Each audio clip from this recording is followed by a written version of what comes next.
The second I stepped into the courtroom, my mother chuckled under her breath, and my father shook his head. The judge turned ashen, his hand quivered, and he whispered, "Dear God, is that really him?" Everyone turned to stare. They had no clue who I was until. Can you imagine walking into a courtroom, knowing your own family is there to destroy you, only for the judge to go utterly pale the second he sees your face? Yeah, that happened to me. And trust me, it wasn't because he was happy to see me. It was because he recognized something they never wanted him to know, something that was about to blow their carefully constructed world sky high. I hadn't even found my seat yet when my mother let out a small, derisive laugh under her breath. My father, he just shook his head like he was deeply embarrassed just to see me there. They hadn't even considered the judge, an old man with a face that looked like it had seen 1,000 stories, suddenly turning as white as a ghost. His hand trembled as he pushed his glasses up, whispering almost to himself, "Dear God, is that really him?" Everyone turned, staring, but they didn't know me. Not really. Not yet. And that's exactly how I wanted it. But before I get into that moment, into the chaos and the comeuppance, I need to back up. My name's Lucas. I'm 28. And if there's one thing you absolutely need to know about me, it's this. My family has always underestimated me. I don't mean just a little, not in those casual, everyday ways families sometimes dismiss the quiet kid. No. They went out of their way, actively, to make sure I felt like nothing. My older brother, Matthew, he was the golden boy. Perfect grades, varsity athlete, always introduced at family gatherings as their pride and joy. Then there was my younger sister, Claire, the princess.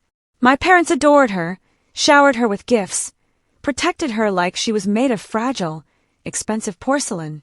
And me, I was the middle child who might as well have been invisible. Unless, of course, they needed someone to mock. Growing up, I got used to sitting at the dinner table, silently poking at my food while my dad raved about Matthew's basketball scores or my mom fretted over Claire's grades. If I ever tried to speak up, someone would cut me off.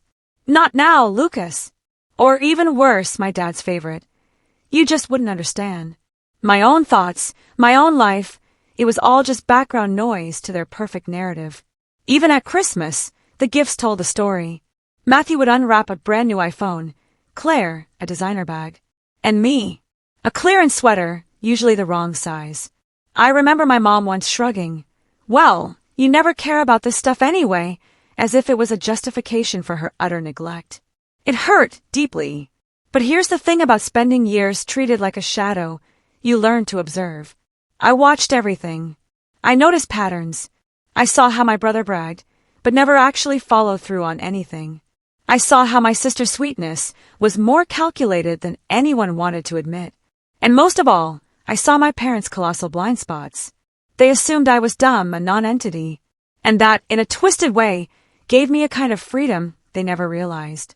I had space to think, to plan, to work on my own life without them hovering. The sting of being ignored was painful, yes, but that quiet, that space, it was exactly what I needed to build something they never, ever expected. The disrespect didn't just stop when I became an adult. If anything, it intensified. When I was 22, I started my own small business. Nothing flashy at first, just online consulting, a mix of IT troubleshooting and security work that grew out of side gigs in college. I poured everything into it. Late nights, endless research, cold calls, rejection after rejection after rejection, until finally it started to pay off.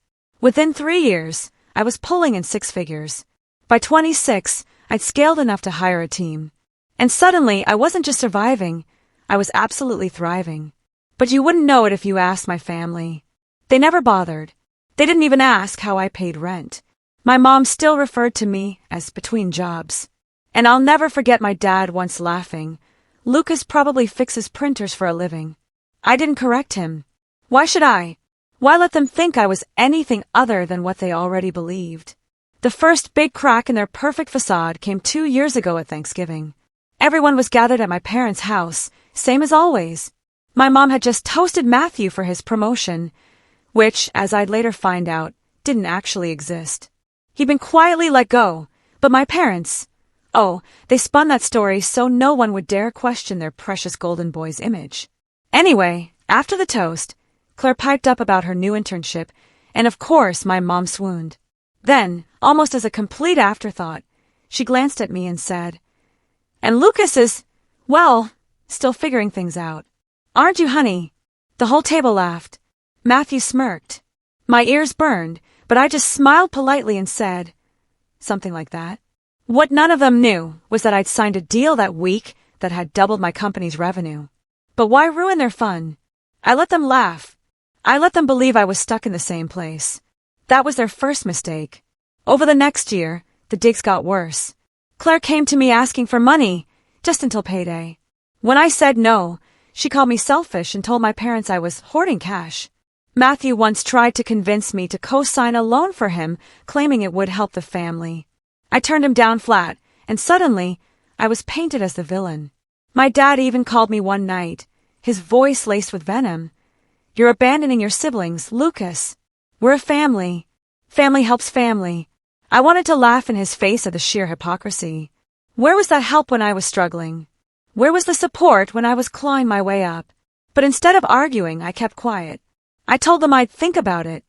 That was their second mistake, mistaking my silence for weakness.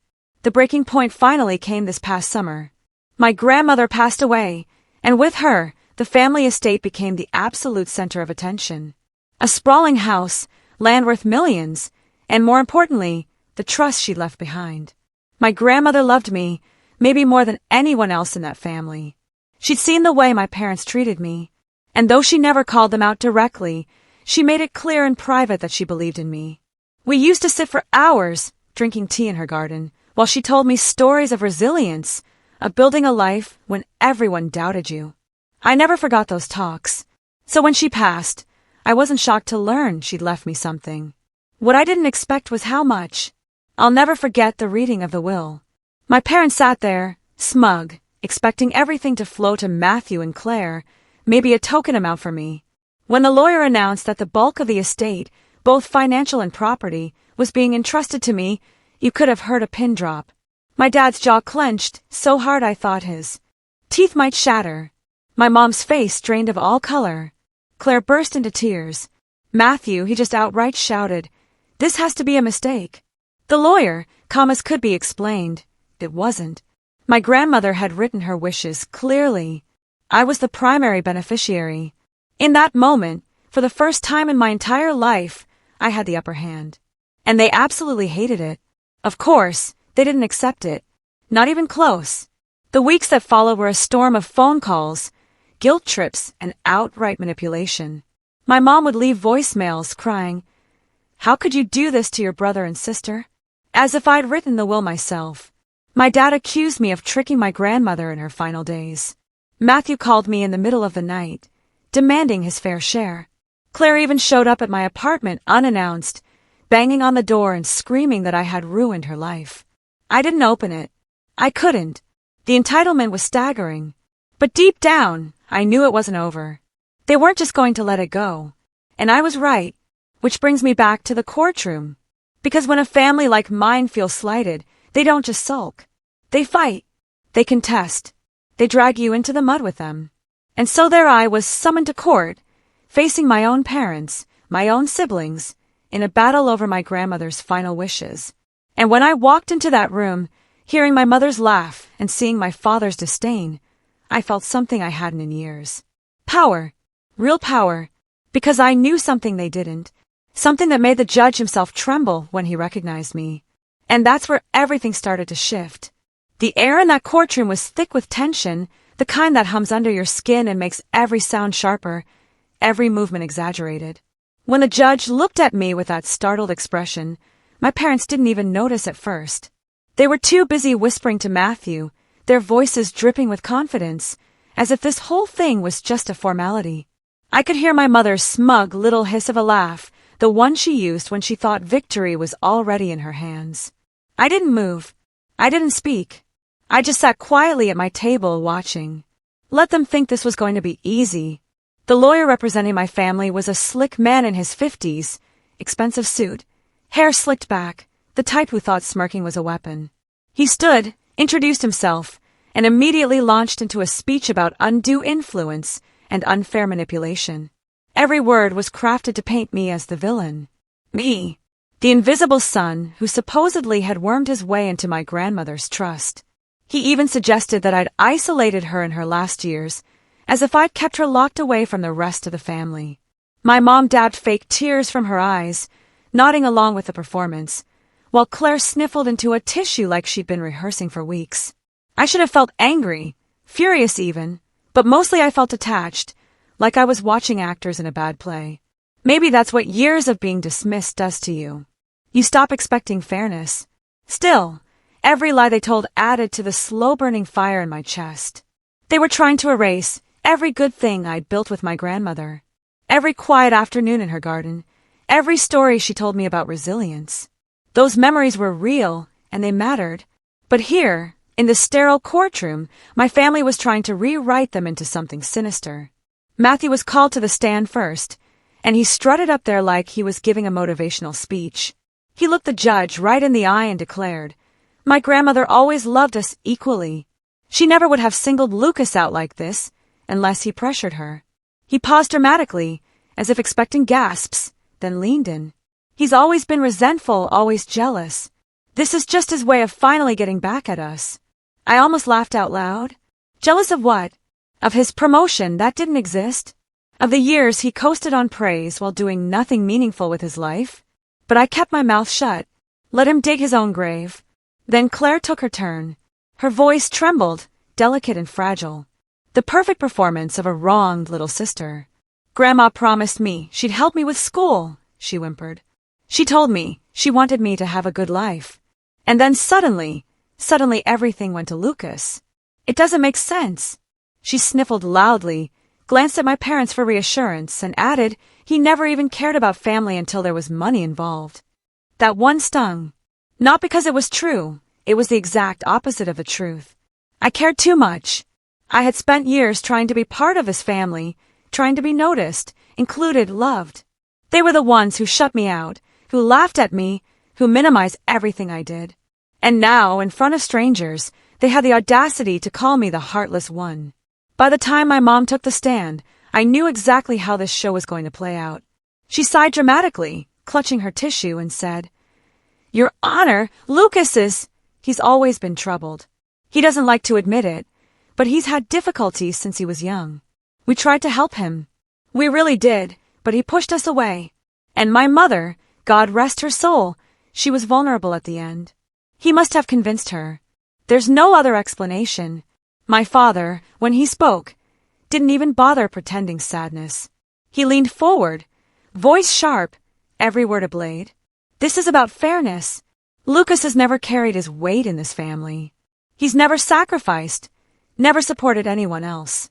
And now he wants to take everything for himself. That isn't right. That isn't what my mother-in-law wanted." The irony was so heavy, it nearly crushed me. The same man who never once showed up for me, who ridiculed me for years, was now lecturing me about sacrifice.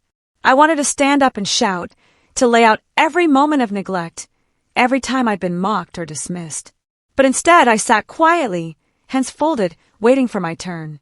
Because I knew something they didn't, something that made the judge pale when he recognized me.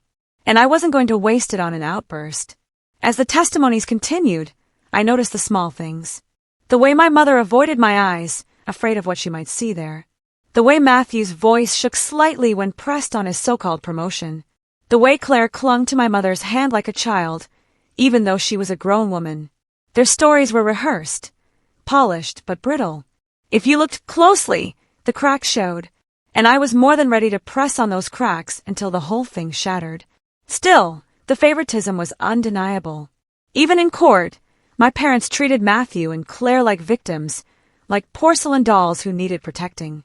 I was the villain in their story, the shadowy figure who had corrupted everything. When recess was called, my father leaned across the aisle and muttered just loud enough for me to hear, "You think you've won. You're nothing, Lucas. Always have been, always will be." My mother smirked beside him, whispering something to Claire that made her giggle. They wanted me to break, to lash out, to prove their story right. I didn't give them the satisfaction. I just smiled because I could feel the tide turning, even if they couldn't. That night, back at my apartment, I couldn't sleep. My mind replayed every word they said, every lie, every accusation. I thought about the years of being dismissed, about the countless times I'd walked away from family gatherings with a pit in my stomach, wondering why I wasn't enough.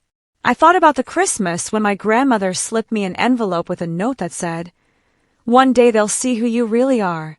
Be patient." I had tucked that note away in a drawer, unsure if it would ever come true. And now, sitting in the middle of the storm, I realized she'd been right. But patience only lasts so long. By the second day in court, the games escalated. My family's lawyer accused me outright of forging documents. Matthew swore he'd seen me coaching my grandmother in her last weeks. Claire cried so hard she had to be escorted out for a break. And my parents, they sat there, proud of the circus they'd created, convinced it was all going their way. The judge, though, kept stealing glances at me. His face was unreadable, but I caught the flicker of recognition again, the same whisper of unease he'd shown on the first day. He knew. He remembered. And my family had no idea. At one point during a heated exchange, Matthew turned and sneered at me. "You don't belong here, Lucas. You never have. You're just the spare, the mistake. And soon everyone will see that." The words hit harder than I wanted to admit. But instead of flinching, I leaned back in my chair and smiled again, because soon, very soon, it wouldn't be me on trial anymore. It would be them. And when the judge finally cleared his throat, signaling that the next session would begin with my testimony, the whole room shifted. My parents straightened in their seats, ready to pounce on anything I said. Matthew smirked. Claire wiped her eyes dramatically. They thought they had me cornered. They thought I was about to crumble under the weight of their lies. What they didn't know was that I had spent years preparing for this moment. Years of silence. Years of planning. Years of watching. And now, with the whole courtroom waiting, I was finally ready to speak. When the judge called my name, the room hushed. I could hear the scrape of my chair against the polished floor as I stood, the soft rustle of papers being shuffled, and even the creak of the bench as the bailiff adjusted his stance. I walked slowly, deliberately, to the witness stand, feeling every pair of eyes on me. My mother's sharp gaze, Matthew's arrogant smirk, Claire's teary little performance. They were all waiting, hungry for me to falter. The oath was simple. "Do you swear to tell the truth, the whole truth, and nothing but the truth?" I said I did, and when I sat down, I let the silence hang for a moment before speaking. "I love my grandmother," I began, my voice steady. She was the one person in my family who treated me as if I mattered. We spent years together, afternoons in her garden, evenings drinking tea. She confided in me.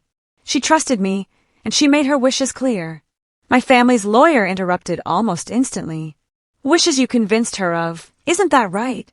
"No," I said firmly, locking eyes with him. "Wishes she had long before any of this. She chose me because she knew I would honor them." The back and forth began. Questions aimed to trip me up. Accusations slipped into every inquiry. Did I visit her alone? Yes, often. Did I ever talk about finances with her? Once or twice at her request. Did I know about the will before she passed? No. I found out with everyone else. My answers were calm, measured, but I could feel the weight of my family's hatred pressing down on me with each word. And then it happened. The betrayal that snapped something inside me. During a recess, as the court broke for lunch, my lawyer pulled me aside, his face unusually grim. "Lucas," he said quietly, "they've submitted new evidence. You need to see this." I frowned, confused, and followed him into the side room where he laid a folder on the table. Inside were pages of emails, hundreds of them. At first glance, they looked like messages I had supposedly sent to my grandmother, pleading with her, manipulating her, even threatening her.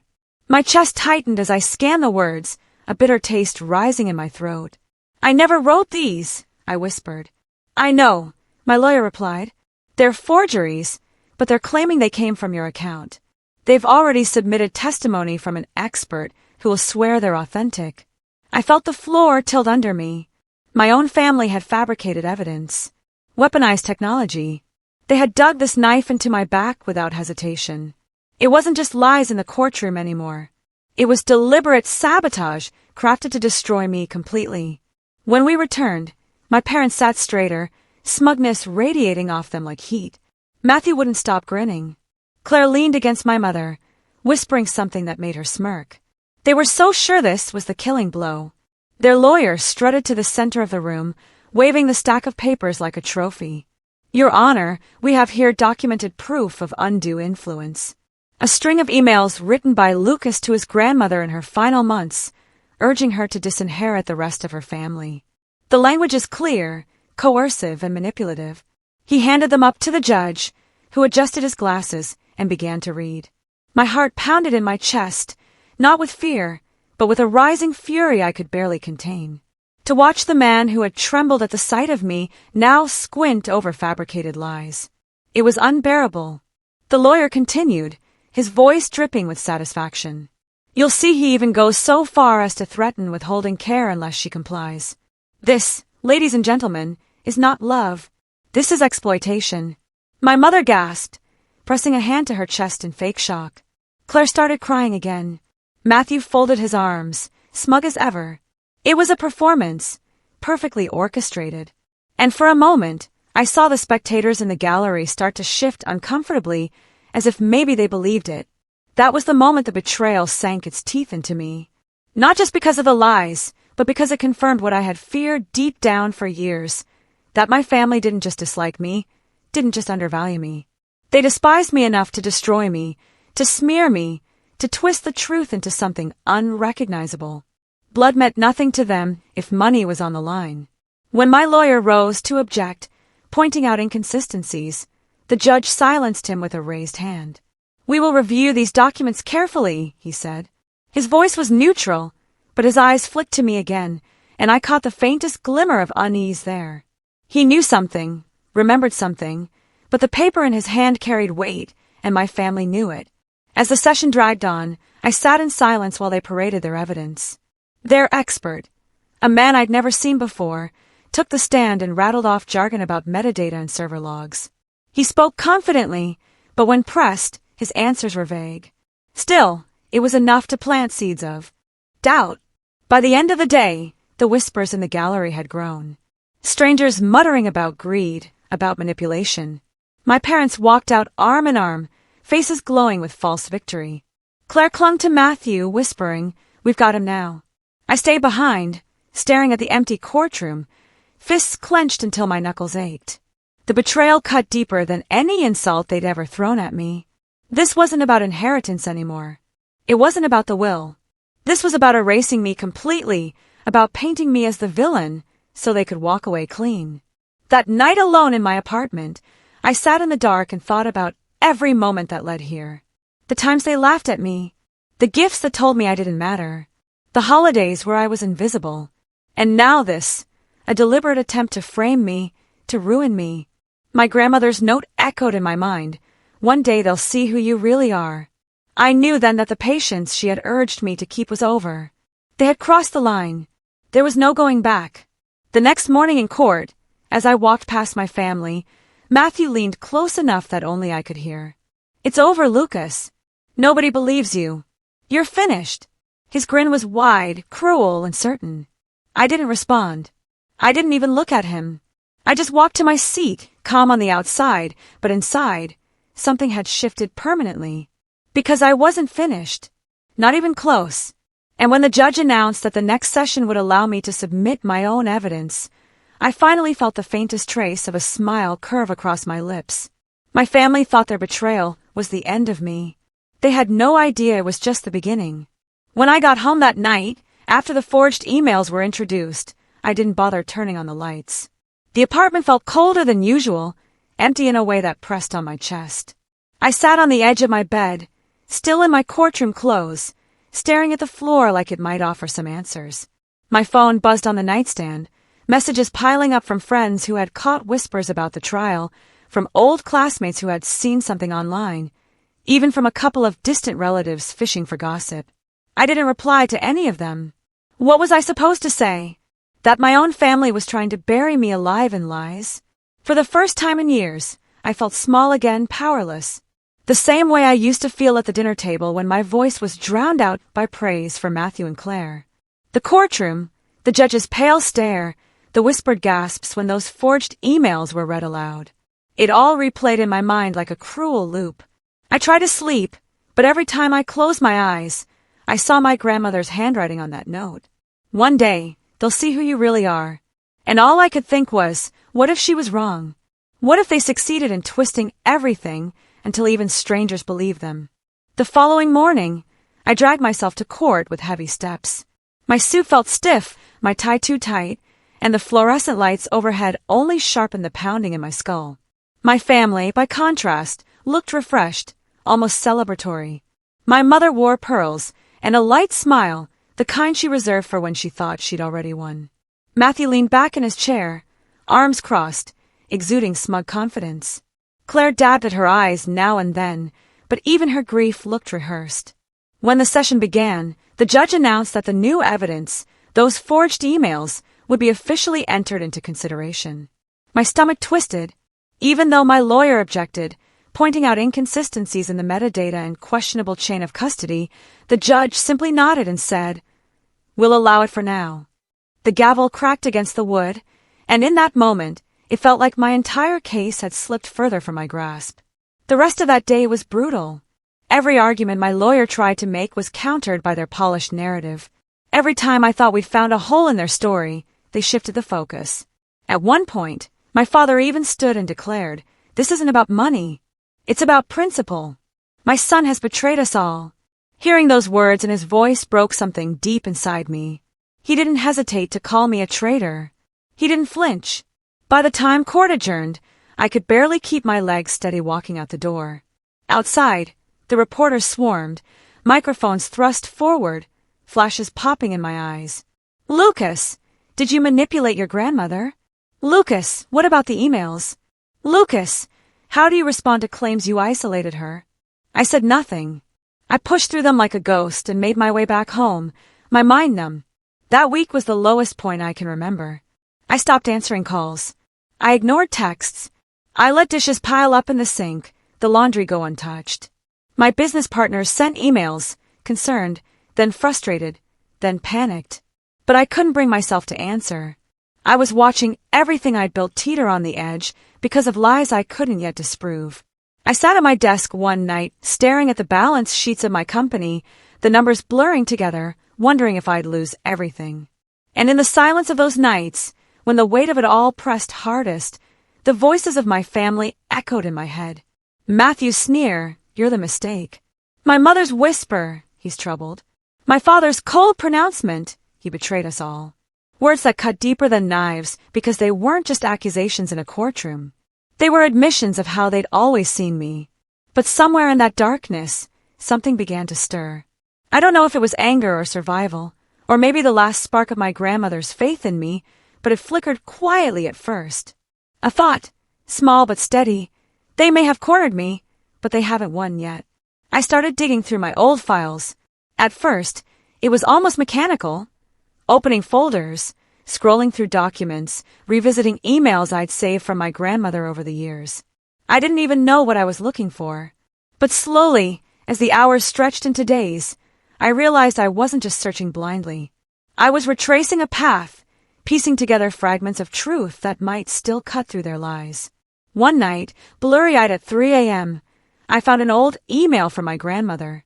It was short, just a note about a book she wanted me to read, but it struck me because of the date. The timestamp was weeks after the date my family's forged emails claimed I had already coerced her into rewriting the will. She hadn't mentioned any of it. She was cheerful, clear-headed, entirely herself. I stared at that email for a long time, my pulse quickening. It wasn't enough to overturn their narrative, not by itself, but it was a thread, a crack in the wall they built. The next day in court, though, things got worse before they got better. Matthew took the stand again, this time holding back no punches. He leaned into the microphone and said, "Lucas always hated us. He resented every good thing we had. This is his revenge. He's not honoring Grandma. He's punishing us." My mother nodded along, dabbing her eyes for effect. Claire cried again, burying her face in my mother's shoulder. I sat there motionless, feeling the whispers ripple through the gallery again. To them, maybe I did look like the villain.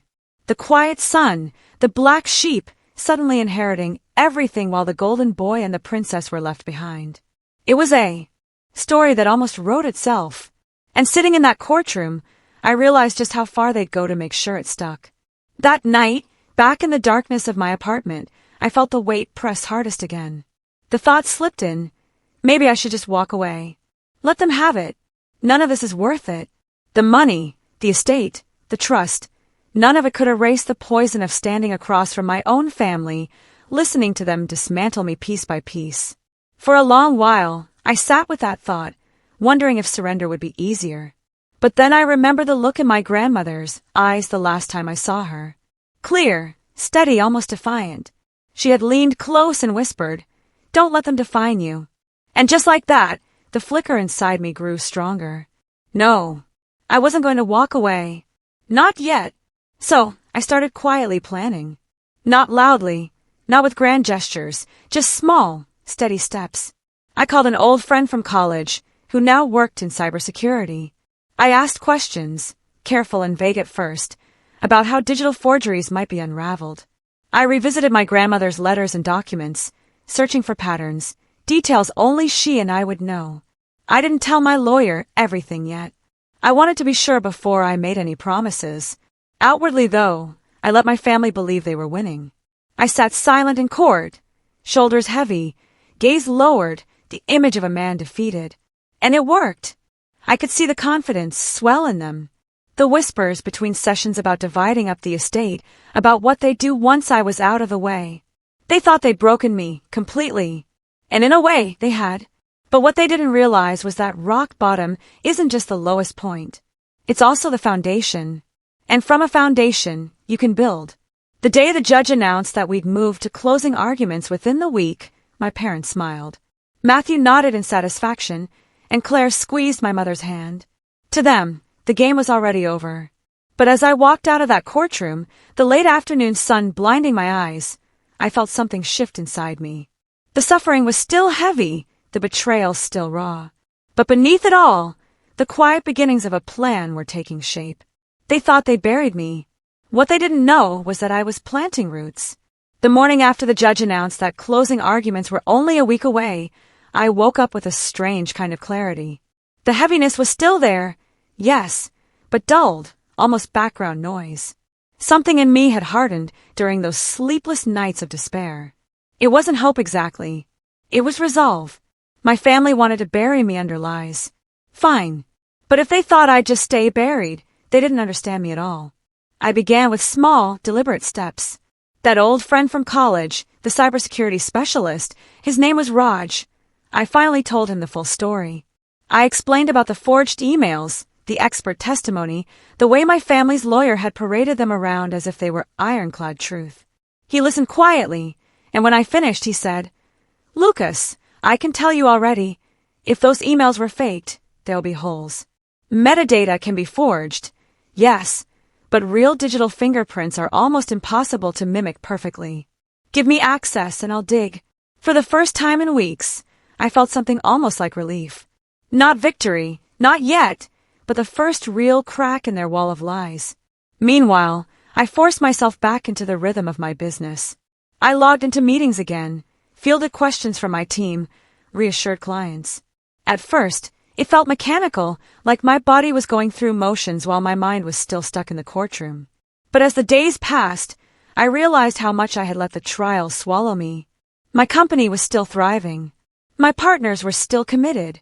My employees still believed in me. The world outside that toxic family bubble hadn't collapsed.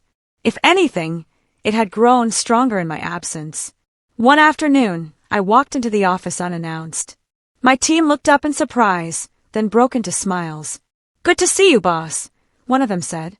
And in that moment, standing in a room full of people who respected me for my work, I felt a sharp contrast to the contempt I'd grown up with. Here, I wasn't invisible. Here, I wasn't a mistake. Here, I mattered. That realization gave me fuel.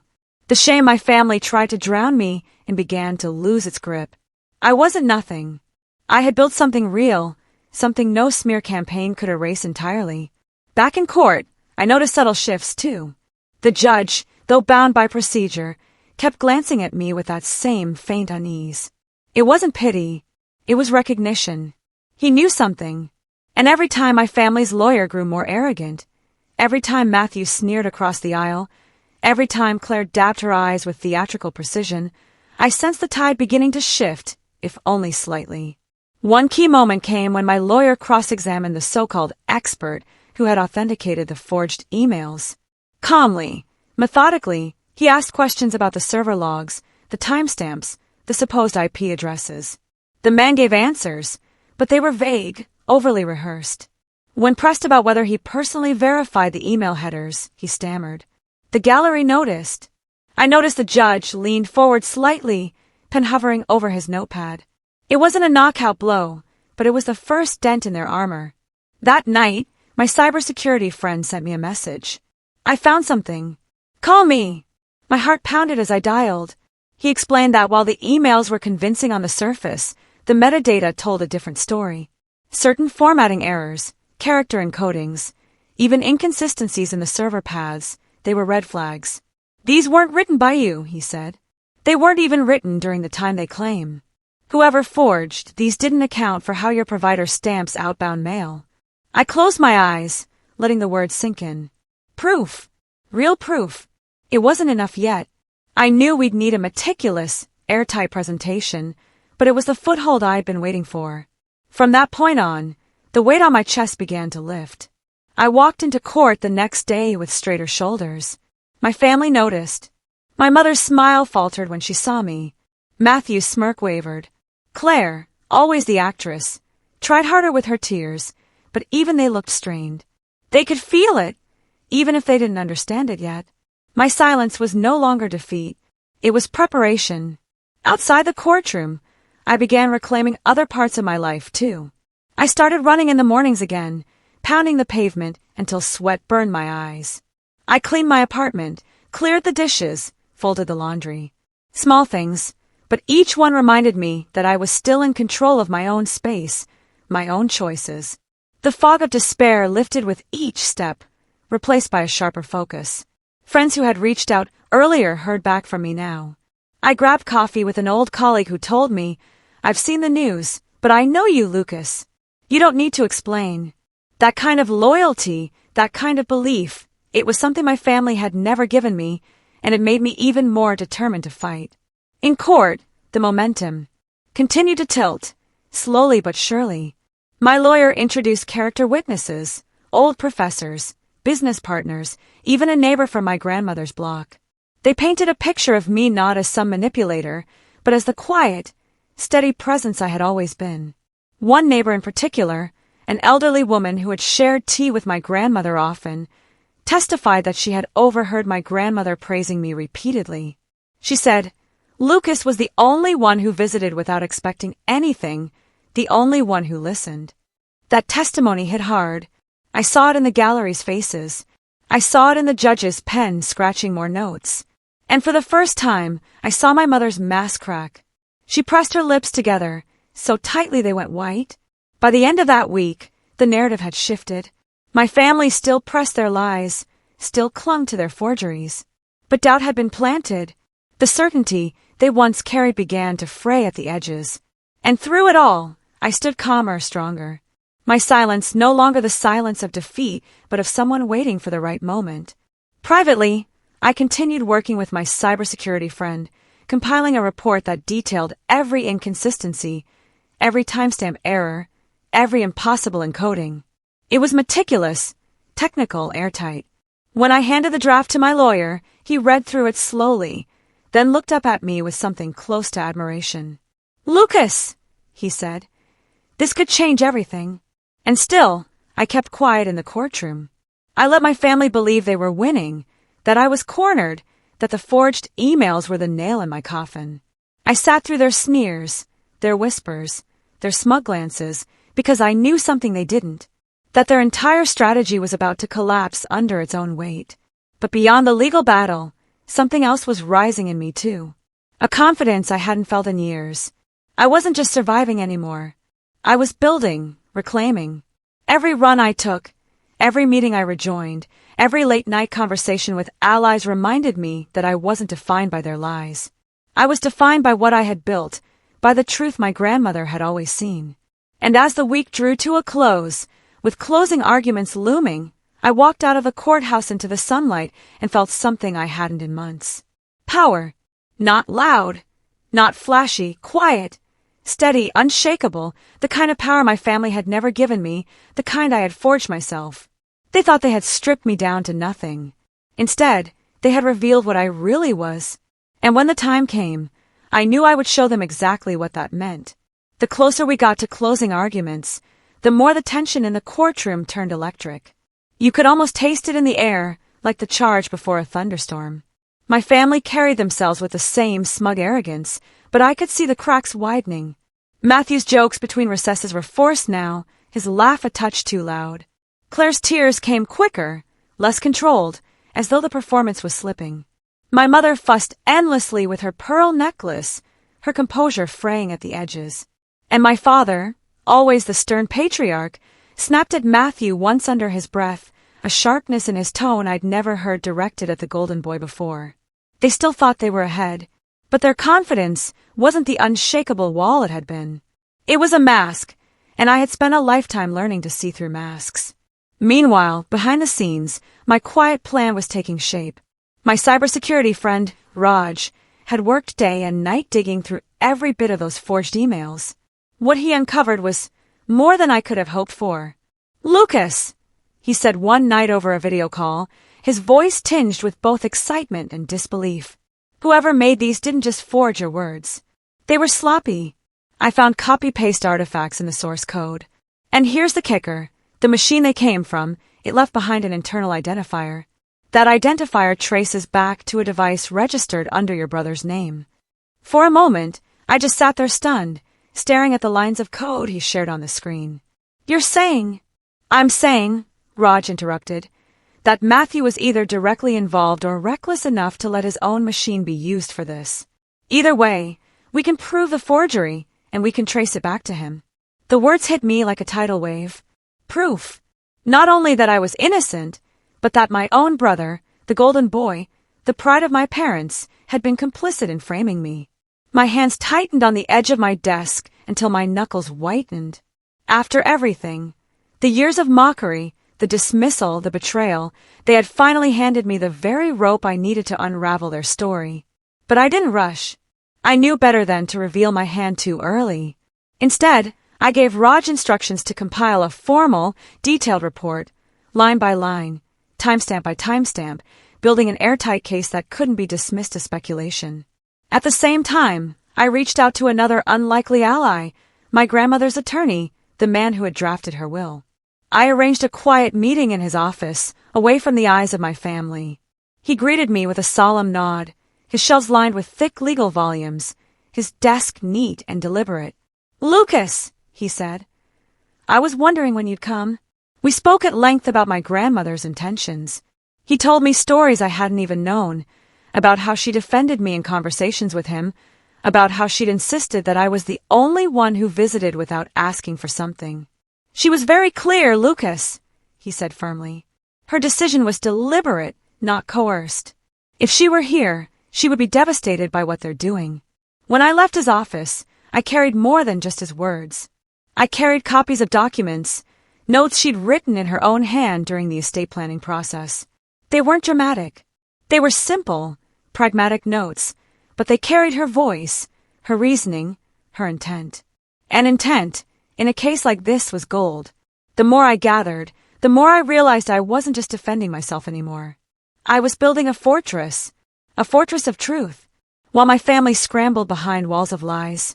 In court, I let the mask of defeat linger a little longer. My silence, my stillness, it fed their illusion. During one recess, I overheard Claire whisper to my mother, "He looks so beaten down." "It's almost over." My mother patted her hand, replying, "I told you. He was never strong enough." I walked past them without a word, but inside, the fire burned hotter. They truly believed I was finished, even as I sharpened the blade they'd handed me. But the real turning point, the moment I knew the stage was truly set, came 3 days before closing arguments. Raj called again, this time with a grin I hadn't seen since college. "Lucas, I've got the final report ready. It's bulletproof. Not only do we prove the emails were forged, but the digital trail traces back to an IP address registered at your parents' house." He paused for effect. "And the timestamps? They line up perfectly with the nights Matthew claimed he was working late." I felt my chest tighten, but not with fear this time, with exhilaration. They had built their entire case on those emails, strutted into court, waving them like banners. And now I had the proof that not only were they fake, but that the forgery could be tied directly to them. I sat back in my chair, the weight of weeks lifting all at once. For the first time, I allowed myself to picture it. The moment their faces would shift, the smugness draining, the gallery gasping, the judge's pen scribbling furiously, the silence when they realized the very weapon they forged was now the blade at their throat. Still, I didn't let myself gloat. Not yet. There was work to do. My lawyer needed to integrate Raj's findings into a formal motion. We had to ensure every detail was airtight, every potential challenge accounted for. And while that work went on, I prepared myself in other ways. I started dressing sharper in court, not flashy but precise. My suits pressed, my tie chosen carefully, my posture straighter. I wanted the visual contrast to be undeniable, their arrogance unraveling, my strength emerging. Outside the courtroom, I rebuilt my connections with quiet purpose. I met with my business partners, updated them on the truth behind the headlines, and secured their trust. I even reached out to a journalist I knew from years ago, someone who had once covered one of my company's early projects. I didn't give him the full story yet, but I dropped enough hints for him to start digging. My family wanted to play games in the shadows. Fine, but I wasn't going to stay in the dark anymore. Each night I went for long walks through the city, thinking about my grandmother, about how she must have known this would happen, about how she had prepared me in her own quiet way. "Be patient," she had said. I realized now that patience didn't mean passivity. It meant waiting until the right moment to act. And that moment was almost here. The day before closing arguments, I stood outside the courthouse as the sun dipped low, painting the sky in streaks of gold and crimson. My parents walked past me, arm in arm, Matthew and Claire trailing behind. They didn't even glance at me. To them, I was already defeated, a shadow of the sun they dismissed years ago. I let them pass, my hands folded calmly behind my back. Because what they didn't know, what they couldn't possibly imagine, was that I had everything I needed now. Proof, documents, allies, and a quiet confidence they had never seen in me before. Tomorrow, the storm would break. The morning of closing arguments, I woke up before dawn. The city outside was still wrapped in silence, the streets dark except for the occasional flicker of a street lamp. I stood at my window, coffee in hand, and for the first time since this nightmare began, I felt still. Not calm exactly.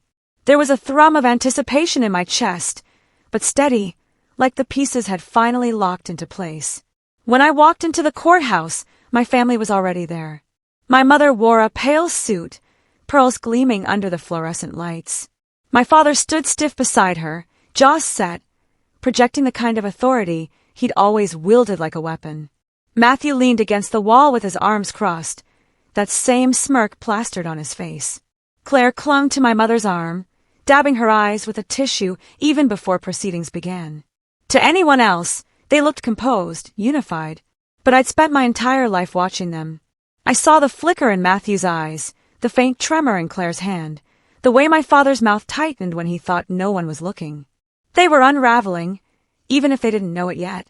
The judge entered, his robe flowing, gavel in hand. The room fell silent. "We'll hear closing arguments today," he said, his voice steady. "The petitioners may proceed." My family's lawyer stood first, as expected. He launched into a speech dripping with false sincerity, painting my family as victims of manipulation, their grief twisted by my supposed deceit. He waved the stack of forged emails again, his voice rising with practiced indignation. "This is not the action of a loving grandson," he declared. "This is the calculated exploitation of a vulnerable woman. Lucas does not deserve this estate. He deserves our pity, if not our condemnation." My mother sniffled loudly. Claire's tears flowed.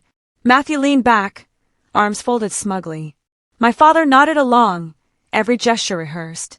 The lawyer ended with a flourish, his words echoing in the hushed courtroom. "We ask that the court overturn this will, restore fairness, and protect this family from the destructive greed of one misguided son. When he sat down, my family exhaled collectively, as though victory were already in their hands.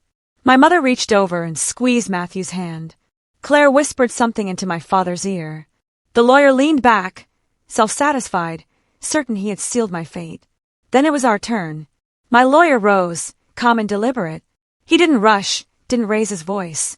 He began simply, "Your Honor, we've heard a great deal of testimony, much of it emotional, much of it rehearsed. But what this case comes down to is one question. What did Lucas's grandmother want?" He paused, letting the silence settle. Then he continued, "She wanted her estate to go to the person who truly cared for her, the person who visited, who listened, who asked for nothing. That person was Lucas. And while the petitioners have tried to distract this court with accusations, with performances, with manufactured evidence, today we will show the truth." He gestured to me. I stood slowly, my hand steady, and walked to the front. My lawyer handed me a folder. Inside were the documents Raj had prepared.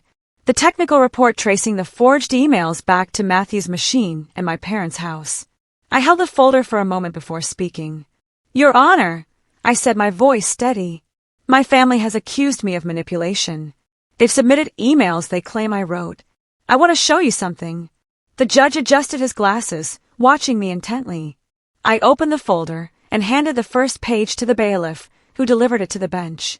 "This is a technical analysis conducted by a certified cybersecurity specialist. It examines the metadata of the emails submitted against me. What it shows is simple. These emails were not written by me. They weren't even written at the time claimed. The timestamps don't align. The server paths are inconsistent. And most importantly, the device used to create them is traceable." I paused, letting my words hang in the air.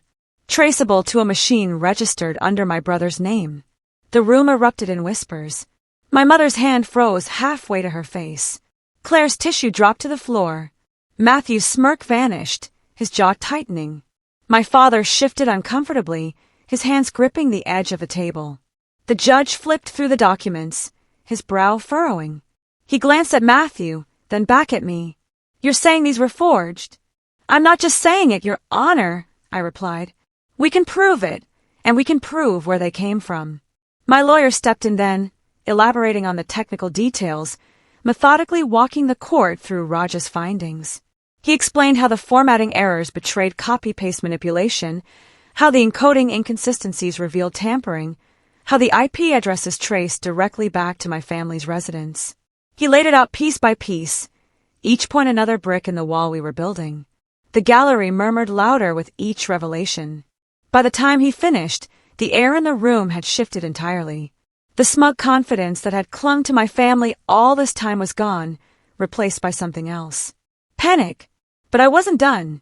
"Your Honor," I said softly, "these emails were not just lies.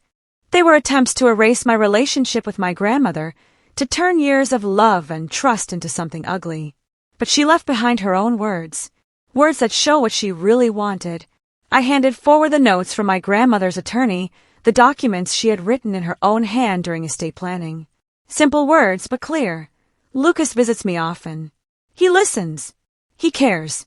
He doesn't ask for anything." The judge read them aloud. My grandmother's handwriting, her voice carried through ink, filled the courtroom. And for the first time since this ordeal began, I felt her presence beside me, not as a ghost, but as a shield. The silence that followed was deafening. My mother's face had gone pale, her lips pressed tight. Claire stared down at her lap, eyes wide. My father's jaw twitched, the mask of control slipping. And Matthew was shaking his head, muttering under his breath, his composure shattered. The judge finally looked up, his expression grave. "This evidence is significant. The court will take it under consideration, but the damage was already done." As we recessed, the gallery buzzed with whispers. Strangers turned their heads to look at my family, no longer with sympathy, but with suspicion. Reporters scribbled furiously in their notebooks. I walked past my parents without a word, my steps calm and steady, while they sat frozen, their carefully constructed narrative crumbling around them. For the first time, they looked small. That night, as I lay in bed, The weight that had pressed on me for months finally lifted. The revenge wasn't about gloating, wasn't about humiliation. It was about truth, about turning their own weapons against them. They had tried to bury me under lies, but instead they had buried themselves. And yet, I knew this wasn't the end. Not yet. Tomorrow would bring the fallout, the reckoning, the moment the world would see them for who they truly were. But for now, I allowed myself one small, quiet victory, the image of their faces, stunned and pale, as their empire of lies came crashing down. The morning of the verdict, the courthouse was more crowded than it had been on any other day. Word had spread about the forged emails, about the cracks in my family story. Reporters clustered outside, microphones ready, cameras flashing every time someone walked through the doors. The case wasn't just a private matter anymore. It had become a spectacle, a story that people wanted to see resolved. When I entered, I kept my head high. My family was already seated, and their appearance told the story better than any headline could. My mother's face was ashen, her pearls clutched tight in her hand like a lifeline. My father looked older, lines carved deeper into his forehead, his eyes hard but hollow. Claire sat stiffly, her tissue crumpled in her lap, her gaze darting nervously around the room. And Matthew looked like a man on the edge of breaking. His usual swagger was gone. He tapped his foot uncontrollably, his jaw clenched, his hands fidgeting with a pen that clicked over and over until my mother snapped at him to stop. The judge entered and the room fell silent. He cleared his throat, adjusted his glasses, and began. This court has reviewed the testimonies, the documents, and the new evidence submitted.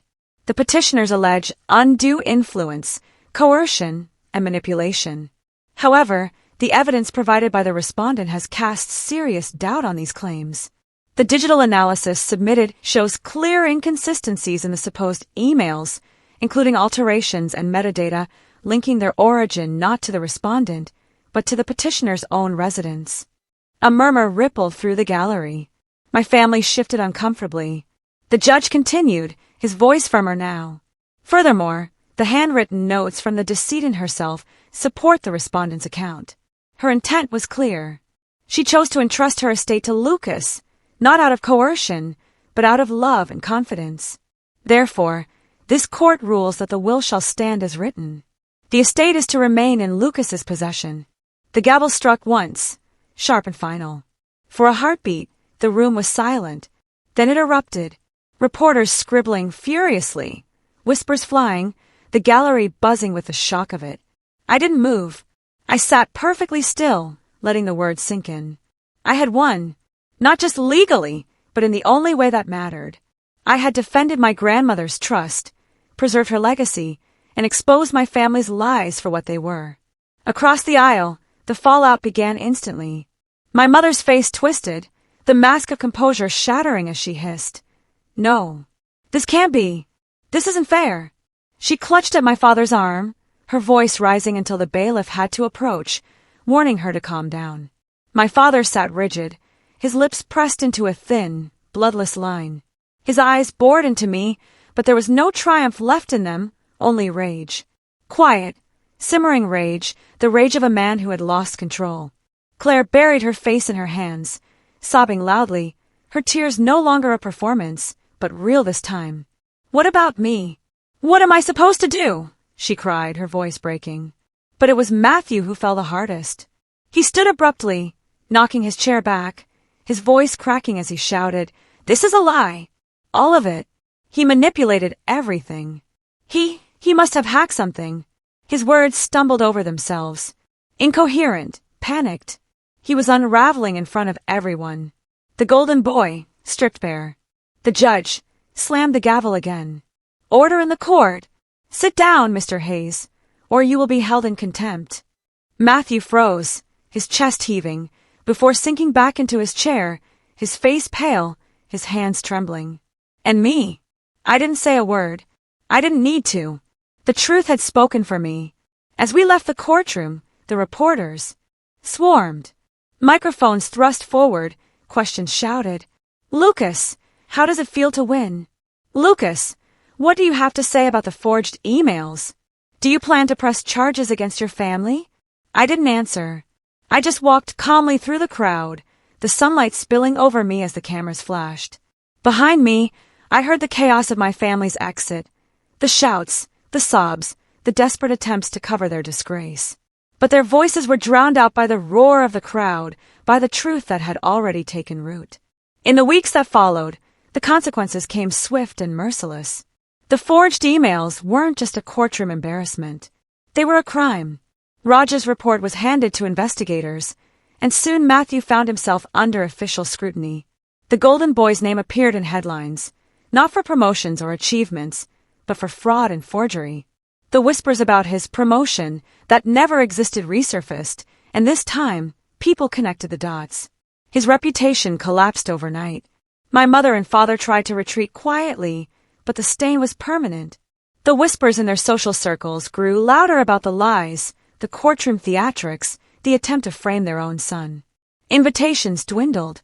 The respect they had clung to for decades evaporated.